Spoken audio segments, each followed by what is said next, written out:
Strigiformes, Rantai Takdir Kehidupan, karya Palagan Paksina Sandi. Selamat datang Kak, mau pesan apa? Tanya Nana ramah kepada 4 orang wanita yang sudah siap memesan. Wah, adiknya Naga benar-benar cantik ya, puji Vivi sambil tersenyum memandangi wajah Nana yang membuat Nana terkejut. Kakak kenal sama Kak Naga? Tanya Nana penasaran. Kami teman semasa kuliahnya Naga, Dek, jawab Elsa sambil tersenyum. Oh, teman kuliahnya Kak Naga. Aku Nana, adiknya Kak Naga.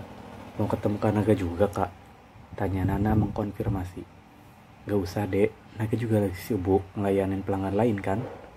Jawab Elsa sambil menggelengkan kepala. Iya, Kak. Mohon dimaklumi ya, Kak. Di sini kami cuma berempat, jadi kadang gak bisa ninggalin posnya masing-masing. Jawab Nana sambil tersenyum ramah. Iya, gak apa-apa. Salamin aja buat Naga ya, Dek. Jawab Elsa memohon. Iya, Kak, pasti. Jawab Nana mantap. Wah, sekarang kalau Naga kangen pingin ketemu adeknya, gak perlu ke Bandung lagi dong ya. Udah bareng di sini. Celetuk Vivi menggoda Nana sambil tersenyum. Bandung? Tanya Nana keheranan. Naga dari Bandung kan ya? Tanya Vivi memastikan kepada Elsa dan 2 orang teman lainnya sambil tertawa malu. Iya, Kak Naga memang dari Bandung. Tapi keluarga di Bandung udah gak ada semua. Jawab Nana dengan wajah sedih. Kenapa nak? Tanya Hilda penasaran. Keluarga di Bandung udah pada meninggal semua, Kak. Jawab Nana sambil tersenyum, berusaha tegar, menutupi kenangan yang menyedihkan. Dan seketika Hilda mulai berkaca-kaca. Innalillahi wa inna ilaihi raji'un. Kapan meninggalnya, nak? Tanya Elsa yang masih terkejut. Beberapa bulan setelah Kak Naga lulus kuliah, Kak. Jawab Nana murung yang membuat Elsa dan kawan-kawannya semakin terkejut. Karena setelah Naga lulus, tidak ada satupun kabar tentang dirinya. Seolah-olah Naga menghilang entah kemana, yang mungkin ini adalah salah satu alasannya. Hilda mulai meneteskan air mata. Kalau boleh tahu, meninggalnya karena apa, nak? Tanya Hilda sambil berusaha menahan tangis. Karena dibunuh, Kak. Jawab Nana sambil mengusap air matanya sendiri, yang membuat Hilda langsung menangis perlahan. Vivi yang berada di sebelahnya langsung mencoba menenangkan Hilda dengan mengusap dan memeluk Hilda di bahunya. Elsa yang duduk tepat di depan Hilda mencoba menenangkan Hilda dengan menggenggam tangan Hilda yang berada di atas meja. Mira yang duduk di depan Vivi masih terdiam tak percaya atas kabar yang baru didengarnya dari Nana. Maaf, Kak, aku malah merusak suasana, kata Nana mencoba memperbaiki keadaan sambil mengusap air matanya yang membuat Hilda perlahan berhenti menangis. Selamat datang, sapa Nana yang mendengar suara pintu terbuka dan pelanggan pun masuk. Hei Nana, jawab Sasha sambil tersenyum menghampiri Nana. Halo Kak Sasha, silakan duduk Kak, pinta Nana ramah sambil membalas senyuman Sasha. Ada apa nak? Tanya Sasha cemas yang melihat Nana habis menangis dan langsung melihat keempat perempuan yang sedang duduk dengan suasana sedih. Enggak apa Kak, jawab Nana sambil tersenyum menutupi kejadian sebelumnya. Suasana sudah mulai membaik ketika Nana selesai mengantarkan pesanan Elsa dan kawan-kawan dan kembali untuk mengantarkan pesanan Sasha yang berada tepat di samping meja mereka. Kabar duka tersebut perlahan pudar, bukan karena dilupakan, tetapi karena Elsa dan kawan-kawan menghormati dan menghargai Nana, Naga, dan orang-orang yang berada di dalam kafe tersebut. Meskipun Hilda masih belum bisa menutupi raut wajahnya yang sedih setelah mendengar kabar duka tersebut, karena ada rasa bersalah dalam hatinya. Terjadi kasus penembakan kepada seorang wanita yang mengakibatkan wanita tersebut tewas seketika di lokasi kejadian. Pihak berwenang sedang menyelidiki kasus ini sambil mencoba mengidentifikasi pelaku yang saat ini masih buron. Suara berita dari balik layar kaca televisi. Nana tercengang mendengar berita tersebut. Seketika muncul ingatan-ingatan Nana tentang suatu insiden di masa lalu yang memenuhi kepalanya. Nana mulai bergetar ketakutan atas ingatannya yang semakin memenuhi kepalanya. "Cia!" jerit Nana tiba-tiba yang langsung menangis terjongkok, gemetar ketakutan sambil memegang kepalanya. Para pengunjung terkejut akan cerita Nana, tidak terkecuali dengan Sasha yang langsung menghampiri Nana. "Naga! Nana!"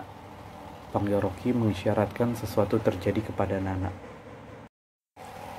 Naga langsung bergegas menghampiri Nana yang terjongkok gemetar ketakutan sambil menangis.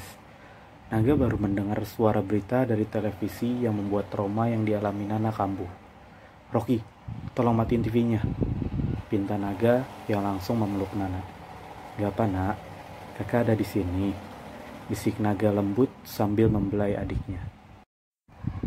"Naga?" panggil Sasha yang terkejut melihat Naga, yang membuat Naga melihat ke arah Sasha. Ketakutan Nana yang sudah sampai puncaknya membuat Nana jatuh pingsan dalam pelukan Naga. Nana yang menyadari hal tersebut langsung menggendong Nana hendak memindahkan ke tempat yang lebih nyaman untuk membaringkan Nana. "Naga, ayo aku antar ke rumah sakit untuk periksa keadaan Nana," pinta Sasha yang membuat Naga langsung bergerak mengikuti Sasha menuju mobilnya. Setelah dilakukan pemeriksaan, Nana tertidur di ruang inap rumah sakit tersebut, dan Naga duduk terdiam di sebuah sofa dalam ruangan tersebut bersama Sasha menjaga Nana. "Dunia ini ternyata benar-benar kecil ya, dan rantai takdir ini sangat lucu," kata Sasha memecah keheningan yang membuat Naga melihat ke arah Sasha. "Beberapa waktu yang lalu, aku ngerayain ulang tahun kamu di kafe kamu. Bahkan saat itu, aku ditemenin Nana ngerayain ulang tahun kamu. Aku udah sering berkunjung ke kafe kamu, sampai aku merasa hubungan aku sama Nana udah deket banget seperti adik dan kakak. Aku tahu Nana punya kakak, tapi aku gak tahu kalau ternyata kakaknya Nana itu kamu, Naga," lanjut Sasha yang langsung memandangi wajah Naga. "Apakah selama ini kamu tahu aku sering datang ke kafe kamu dan kamu tahu itu aku?" tanya Sasha memastikan sambil menatap mata Naga. "Nana pernah cerita tentang kamu, tapi aku gak berpikir bahwa itu adalah Sasha yang aku kenal," jawab Naga. "Saat ngerayain ulang tahun kamu beberapa waktu yang lalu sama Nana, Nana juga gak bilang bahwa kakaknya sedang ulang tahun saat itu," kata Sasha sambil menundukkan pandangan. "Sebenarnya Nana bukan adik kandung aku," kata Naga yang membuat Sasha terkejut dan langsung melihat ke arah Naga. "Beberapa tahun lalu, sahabatku merawat Nana yang telah kehilangan keluarganya akibat kasus pembunuhan. Dan sejak itu, aku bersama sahabatku sepakat untuk mengakui Nana sebagai adik kami. Kurang lebih 1 tahun setelah itu, sahabatku meninggal dibunuh oleh seseorang, dan Nana ditemukan dalam keadaan pingsan dan mengalami luka ringan di sebelah jasad sahabatku. Setelah siuman, Nana menderita amnesia akibat trauma psikologis yang dialaminya atas kejadian tersebut. Seiring waktu berjalan, ingatannya sedikit demi sedikit mulai pulih, meskipun sampai saat ini belum pulih seutuhnya," lanjut Naga menceritakan kondisi Nana. Terdengar suara Nana yang mulai siuman dan membuat Naga menghentikan ceritanya dan langsung memeriksa keadaan Nana. Ketika Nana melihat Naga yang hendak menghampirinya, dia langsung berusaha untuk turun dari kasurnya dan berlari ke arah Naga. Namun dengan sigap, Naga mencegah hal tersebut terjadi dan menahan Nana agar tetap berdiam di atas kasurnya. Nana menatap mata Naga dalam-dalam sambil berkaca-kaca dan langsung memeluknya dengan erat. "Kak Naga, Kak Tea gak meninggal karena sakit, tapi Kak Tea meninggal karena ngelindungin aku. Maafin aku, Kak," kata Nana sambil menangis dalam pelukan Naga yang membuat Naga terkejut sambil membelai lembut adiknya. Cerita Nana saat itu membuat Sasha juga ikut terkejut, karena Tea bukanlah nama yang asing bagi Sasha. Terlebih cerita tentang kasus kematian Tea yang diceritakan Nana sama persis dengan apa yang Sasha duga. Sasha terdiam sejenak, tidak percaya atas apa yang baru saja dia dengar. Selama ini, apa yang dia cari dan ingin tahu ternyata sudah berada di depan matanya. Namun, malam ini semua itu baru terungkap. Gak apa-apa nak, bagi Kanaga dan Katea, kamu itu adik kami, dan kami akan lakukan apapun yang bisa kami lakukan untuk ngejagain dan ngelindungin kamu. Jawab Naga berusaha menenangkan Nana kembali sambil terus membelai rambut adiknya. Beberapa menit kemudian, Nana sudah mulai tenang dan kembali tidur. Gak bisa ngomong di luar sebentar, pinta Sasha dengan mata berkaca-kaca yang mengetahui Nana sudah kembali tidur. Naga langsung mengikuti Sasha untuk berbicara di luar ruangan. Setelah Naga keluar ruangan dan menutup pintu ruangan tersebut, Sasha menunjukkan sebuah foto dari HP-nya yang tidak lain adalah foto dirinya bersama dengan Thea. Apa yang kamu mau? Tanya Naga serius. Apakah Thea yang dimaksud Nana tadi adalah cewek yang di samping aku gak? Tanya Sasha sambil menahan tangis. Ya, itu Thea yang sama. Jawab Naga singkat yang membuat Sasha langsung terduduk sambil menangis. Sasha berusaha mengontrol dirinya sendiri sambil mengusap air matanya. Apakah Nana adalah saksi kunci yang mengetahui wajah si pelaku dalam insiden kematian Thea gak? Tanya Sasha sambil berusaha sekuat tenaga menahan tangisnya. Aku mohon, jangan pernah tanyakan hal ini kepada Nana, pinta Naga dengan tegas yang langsung masuk kembali ke ruangan Nana.